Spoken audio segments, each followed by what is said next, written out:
Good morning, my fellow yogic travelers. I'm mighty glad to be alive today, and I hope that you are too, as we continue to live, laugh, love, learn, linger, and live the life we love. It's Wednesday, so it's my bad joke day. Oh, this is really bad. You know, I heard about this guy. He went to the doctor, and the doctor said, listen, you got to stop masturbating. And the guy says, why? He says, so I can examine you. So remember that the next time you go to the doctor. All right, the word for the day is mountain. Yes, where the plains meet the part of the earth that pushes up into the sky. It's the meeting place of heaven and earth, they say.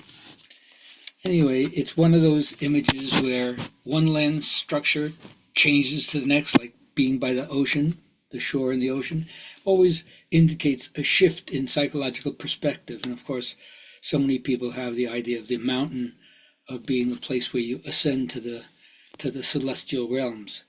So, think about that. Elevate the conversation with your friends, or tell me what's your experience with mountains. And I'll be glad to share experience that I had with mountains. All right? All right. First, always acknowledging my teacher, B.K.S. Iyengar.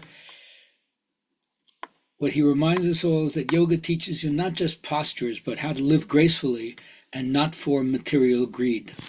Aparigraha. You don't need to accumulate so much stuff to find contentment or peace or happiness. Now, I always say that the elder is the person that never leaves the people without a vision of hope. And the fear for the future is that people have no context, a broader vision in which they all share. So we have to continue by choice. None one compels us to do that. We choose to do this. To live in networks of relationships. All the vital ties that we have with all aspects of life, how we interweave with all people.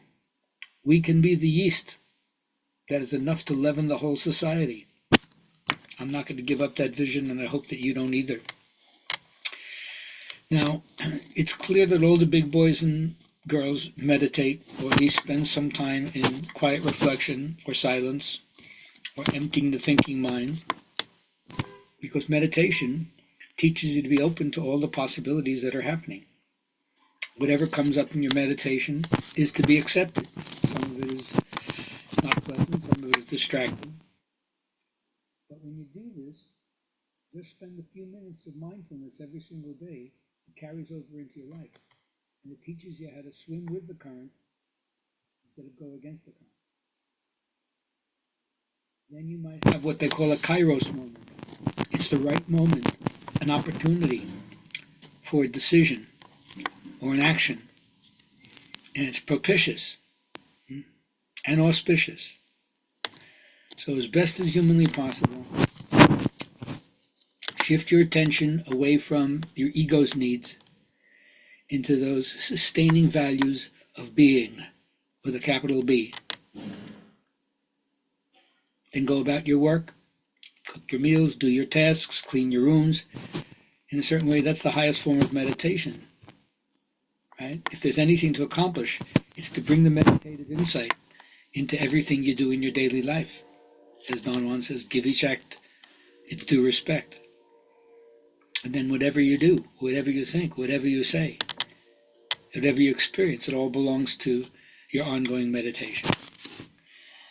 And even though it may seem difficult to do it, remember, ascetics, people who live in cloistered environments, they have little to do with the outer world, and might be easier in a certain way to avoid those kinds of distractions. There's a different kind of fire in the monastery that there is in the marketplace, I understand.